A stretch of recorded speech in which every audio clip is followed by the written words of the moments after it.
কিন্তু সামনে আটকে যাব, কারণ জ্যাম শুরু হয়ে গেছে 10 নম্বরের।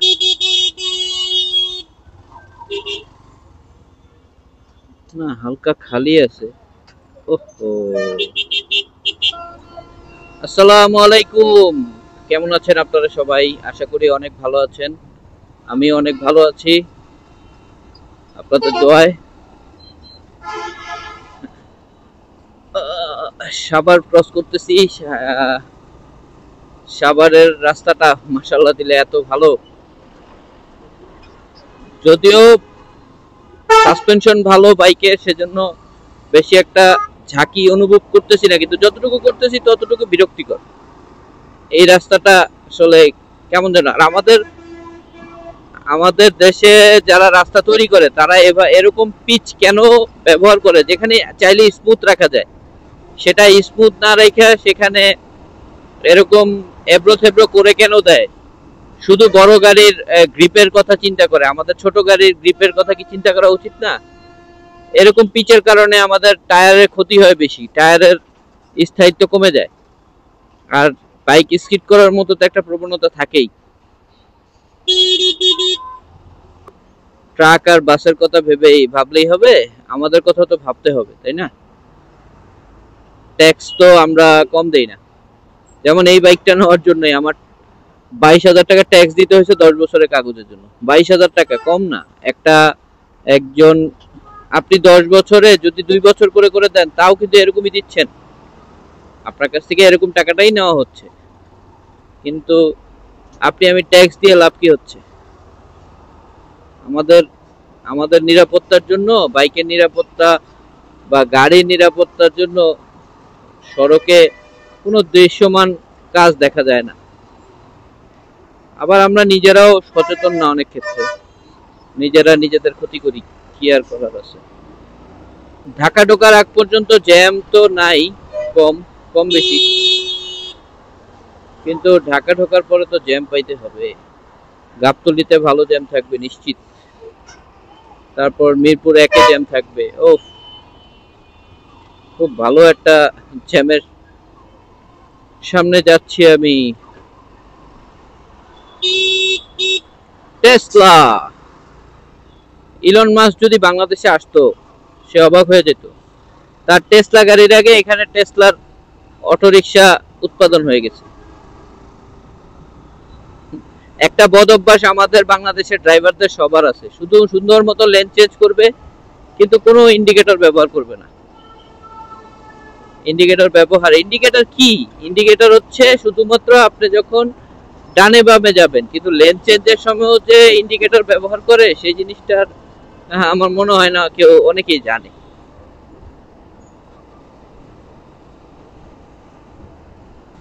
বাম পাশে ফ্যাক্টরি, ডান পাশে ফ্যাক্টরি। ফ্যাক্টরি আসলে এই ফ্যাক্টরিগুলো আমাদের জন্য জীবিকা। একটা জিনিস ভালো লাগে, যেমন ধরেন এই যে 5টা 6টা 7টা, মানে 5টার পর থেকে ফ্যাক্টরিগুলো ছুটি হওয়া শুরু হয়। তো তো যে ওয়ার্কার গুলা তারা কাজ শেষ করে বের হয়, তাদের চোখে মুখে একটা আনন্দ থাকে, মানে ছুটি হয়েছে। এই এই আনন্দটা আমি ফিল করি, লাইক আমি যখন স্কুল থেকে বের হইতাম, স্কুল থেকে বের হওয়ার সময় যে আনন্দটা আমাদের মাঝখানে থাকতো, যে সারাদিন ক্লাস করে এখন ছুটি হয়েছে, বাসায় যাব। তো তাদের মধ্যে এই আনন্দটা আমার কাছে মনে হয় তারা এরকম আনন্দ ফিল করে। সো এটা আমার কাছেও ফিল হয়, লাইক যখন আমার অফিস শেষ হয়, অফিস শেষ হওয়ার পরে যখন সারাদিন কাজ শেষ করে বাসায় যাব, বের হওয়ার সময় ভালো লাগে যে ফ্যামিলির কাছে যাচ্ছি। দিন শেষে আপনার ফ্যামিলি আপনার কাছে সব, ঠিক না?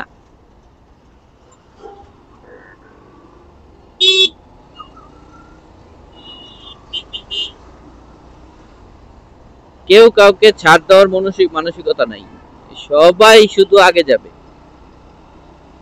সবাই আগে যাবে, সবাই পিছে থাকবে।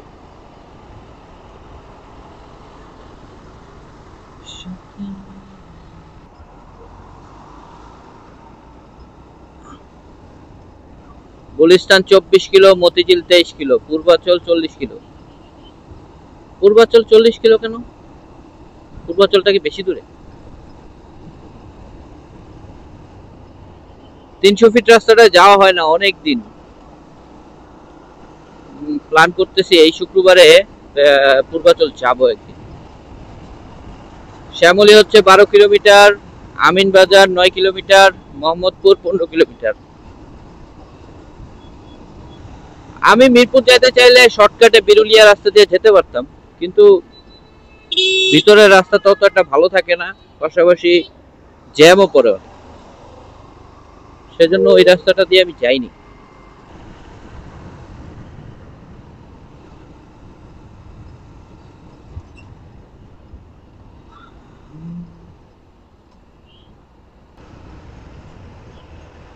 এই যে বাইধা নিচে, এটা যদি কোনো কারণে খুলে পিছে পড়ে তাহলে তো শেষ।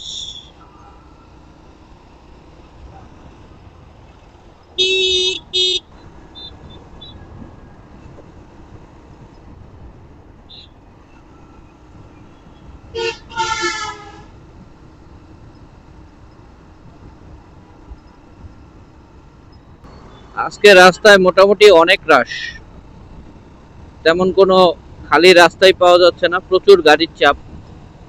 মন মতো যেটুক শান্তি মতো বাইক চালাবো সেই অপশনটাই নেই।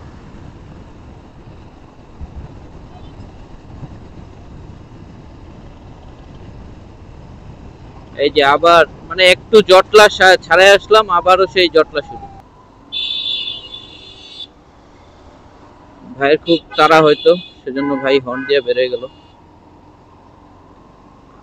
আমারও তো তাড়া নাই, আমি রিল্যাক্সে গেলেই হলো। আমি রিক্স রাইডিং এর পক্ষে না। 2 মিনিট পরে পৌঁছানো আমার জন্য ওকে আছে, 1 মিনিট আগে যায় আমার কোনো লাভ নেই।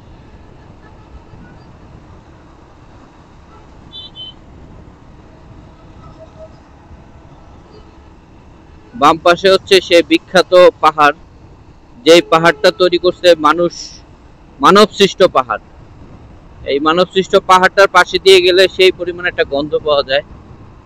আপনি অবভিয়াসলি এই পাহাড়টার গন্ধ পেয়ে তারপরে হচ্ছে নাকে হাত দিয়ে দিবেন। এই যে সেই পাহাড়, আমি হেলমেটের ভিতরে কোনো মতে নাক চেপে এই রাস্তা পার হচ্ছি।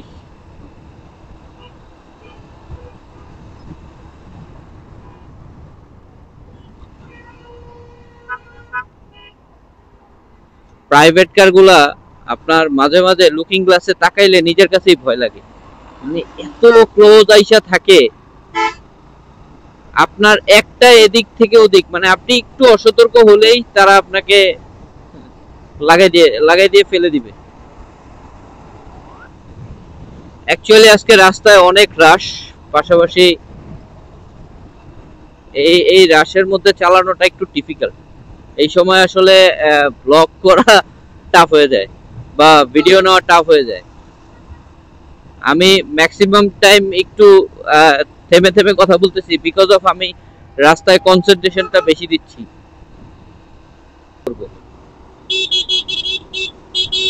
আমার বাইকে সিঙ্গেল হর্ন লাগানো, মাশাআল্লাহ দিলে অনেক ভালো হর্ন হয়, আমি মাঝে মাঝে শুনি না।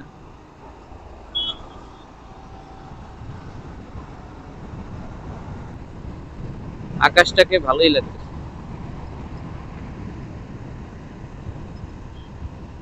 এই মেঘ দেখতে যেতে হবে বান্দরবন। আমি এখন পর্যন্ত লাইফে পাহাড়ে যাইনি, আমার ট্যুর অলরেডি কক্সবাজার 3 বার হয়ে গেছে, চিটাগাং হয়ে গেছে, চিটাং শহর আর কি, চিটাং শহর, পতেঙ্গা, এগুলো হয়ে গেছে। তো এই ঈদের সময় যে এই ঘুরে আসলাম গুলিয়াখালী থেকে, ওখানেও হয়ে গেছে। একবার শুধু মহামায়াতে গেছিলাম, ওখানে তো ছোট ছোট পাহাড়, ওখানে তো আর এত বড় পাহাড় না। দেখো দেখো দেখো কি করতেছে, এই গাড়ির ফিটনেসও নাই, কিছু নাই, ওর মতো জাস্ট রিল্যাক্সে হাত দিয়ে ইশারা করে বের হয়ে যাবে। আমাদের দায়িত্ব আমাদের ওর ইশারা দেখতে হবে। যাই হোক, যেটা বলতেছিলাম, আমার এখন পর্যন্ত পাহাড়ে যাওয়া হয়নি। আমি খুব এক্সাইটেড বান্দরবন, সাজেক, তারপর রাঙামাটি, কাপ্তাই, এইসব এলাকাগুলোতে যাওয়ার জন্য। আমি আশা করি ইনশাল্লাহ আগামী 1 বছরের মধ্যে কয়েকটা জায়গায় আমি চলে যেতে পারবো। ট্যুরের নেশা একটু একটু পাইতেছে আমাকে। দ্যাট মিন্স ট্যুরের নেশা পেয়ে গেলে আপনি কিন্তু দেখবেন তখন আর মানে আপনার ট্যুর না করলে ভালো লাগে না। লাইক আমি ঈদের সময় যে ঘুরে আসছি, এরপর আমার কাছে আসলে ভালো লাগতেছে না। আমার কাছে মানে মন চাচ্ছে যে কখন আমি সুযোগ পাবো আর বের হয়ে যাবো। তো এর মাঝখানে হয়তো একটা ডে লং ট্যুর হবে। ডে লং ট্যুর হওয়ার জন্য প্ল্যান চলতেছে। প্ল্যান আমি আসলে একজনের সাথে করি না। একজনের সাথে করলে কি হয়, দেখা গেল তার সাথে প্ল্যান করলাম, সে কোনো কারণে ক্যান্সেল করে দিল। ক্যান্সেল করলে তখন খুব খারাপ লাগে। সেজন্য আমি প্ল্যান কখনো একজনের সাথে করি না। প্ল্যান করি দুইজন অ্যাটলিস্ট দুইজনের সাথে প্ল্যান করে রাখি।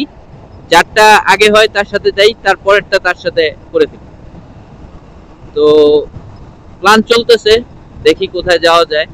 নিকলি মিঠামইন অলরেডি আমি ট্যুর করে আসছি। আমার চ্যানেলে এটার ভিডিও আছে। নিকলি মিঠামইনের 3টা পার্টের একটা ভিডিও আছে। পার্টগুলো ছোট ছোট, তবে আপনারা দেখতে পারেন ইচ্ছা করলে। নিকলি মিঠামইন আমি গিয়ে আসছি, তো আমার ওইখানে ইন্টারেস্ট না। আর টাঙ্গুয়ার হাওর যাওয়ার ইচ্ছা আছে, বাট টাঙ্গুয়ার হাওর আসলে পানিটাকে আমি এখন পানির কাছে অনেকবার গেছি, আর পানির কাছে যাইতে ইচ্ছা করতেছে।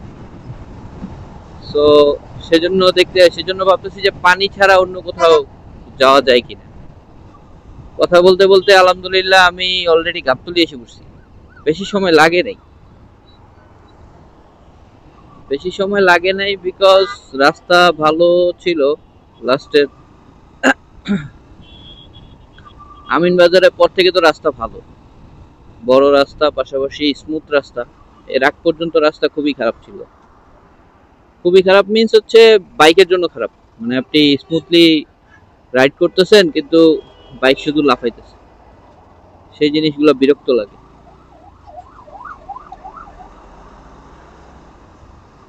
একটা চায়ের ব্রেক নিব, চা খাবো। বিকালবেলা যদি একটু দুধ চা না খাই তাহলে আমার কাছে ভালো লাগে না। চা কোথায় খাওয়া যায়? গাবতলীতে বাইক চেক করতেছে, আশা করছিলাম আমাকে ধরবে, না ধরলো না। আমি হতাশ। বাইকের কাগজ যে ঠিক আছে, লাইসেন্স যে ঠিক আছে, সেই জিনিসটা দেখানোর মধ্যেও একটা মজা আছে। সিগন্যাল দিয়ে দাঁড় করালো, তারপরে আমি আমার ডকুমেন্ট বের করে দিলাম, সে দেখলো। দেখার পরে মামলা না দেওয়ার যে তার একটা হতাশা মার্কা চেহারা। সার্জেন্টের হতাশা বেশি একটা থাকে না, ওই তার সাথে যে থাকে তাদের হতাশাটা দেখলেই ভালো লাগে।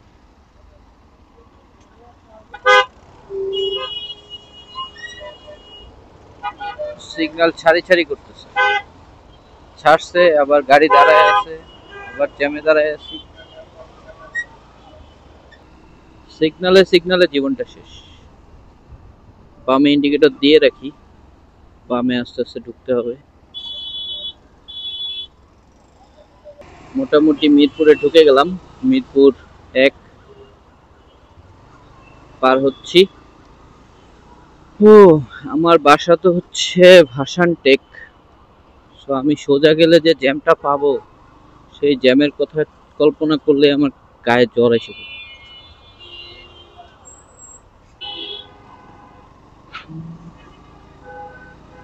ওফ, আমার খুব আক্ষেপ, আমি কেন এভাবে চালাইতে পারি না? কেন আমি এরকম তিরিং বিরিং করতে পারি না? কেন আমার ভয় লাগে?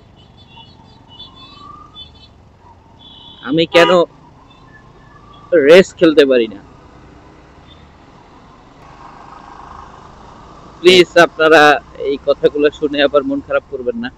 যারা এভাবে চালায় তারা অনেক স্কিলফুল, বাট আমার সেই স্কিলটা নাই, সেজন্য আমার আক্ষেপ লাগে। But it's dangerous also. আর বাংলাদেশে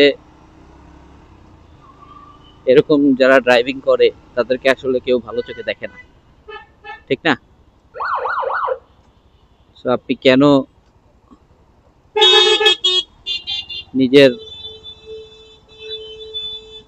নিজেকে অন্যের কাছে ছোট করবেন।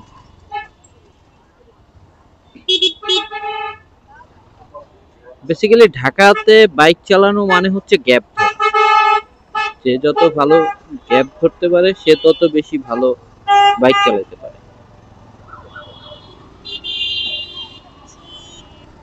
সেই গ্যাপ ধরতে যায় যদি আপনি আবার অসুস্থ হয়ে যান তাহলে কিন্তু সমস্যা। অসুস্থ হওয়া যাবে না। আপনার নিজের উপর কন্ট্রোল থাকতে হবে। আপনার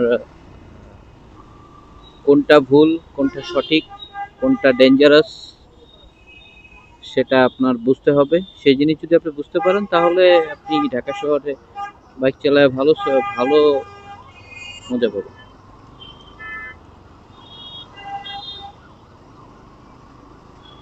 যেমন এই যে আমার আগের জন উনি এই গ্যাপটা ধরে বেড়ে যেতে পারছে, আমি বেরোতে পারবো? আমি হর্ন দিয়ে বেরোতে পারবো, কিন্তু সামনে আটকে যাব কারণ জ্যাম শুরু হয়ে গেছে 10 নম্বরের।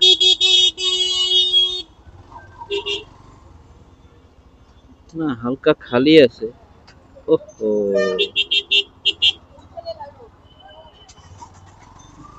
সাইকেল, এই সাইকেলটা আমার সামনে ছিল 2 নম্বরে, সেই সাইকেল এখন বাইকওয়ালার সাথে লেগে গেছে। সাইকেল আমরা যারা চালাই তারাও একটু সচেতন হওয়া উচিত, বাইক যারা চালাই তাদেরও সচেতন হওয়া উচিত। কিন্তু কারণ একটা বড় দুর্ঘটনাই আপনার জন্য ক্ষতির কারণ হয়ে যেতে পারে, যেটার ক্ষতির রেশ আপনাকে অনেক বছর ধরে পোহাইতে হইতে পারে, ঠিক না? তো থ্যাংক ইউ ভিডিওটা কন্টিনিউ করার জন্য। আশা করি আপনারা সবাই অনেক ভালো থাকবেন এবং ভিডিওর ভুল ত্রুটিগুলো মাফ করে দিবেন। And I am a new motovlogger in the city. Not just a motovlogger, I think I can do every kind of video. Whatever I like to do or doing, I will share with you guys.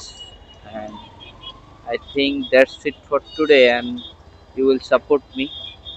Please, if you like this video, please like, or if you want to share with someone, you can share. And if you want to support me, then you can subscribe my channel or Facebook page. Thanks for the time you were provided here. Thank you. Bye.